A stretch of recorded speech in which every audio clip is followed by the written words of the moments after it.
Il-kumpanija Waste Electrical and Electronic Equipment Malta se tiġbor titratta u tirriċikla 506 tunnellati ta' skart elettroniku goff bħal fridges, freezers u water heaters sabiex l-ikbar ċentru tar-rimi tal-iskart goff l-imrieħel issa qed jiżvojta.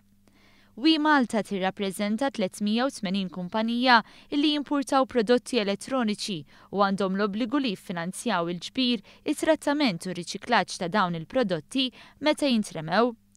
Wettqet dan fl-aħħar ġimagħtejn u nofs wara ftehim li hemm mal-Louis Surf.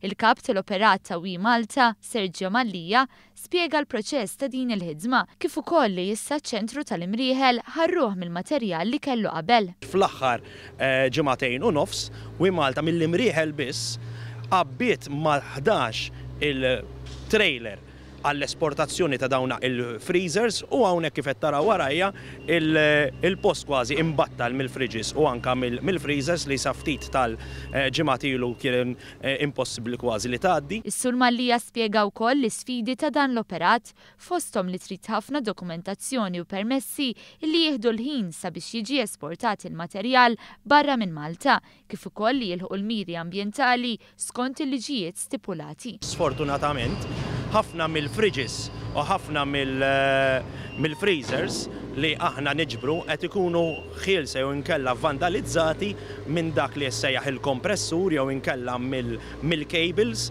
li sfortunatament dawna qed jiġu ngħid jiena maqlugħin illegalment u anke mibjuha fuq l-idejn ġo faċilitajiet mhumiex akkreditati.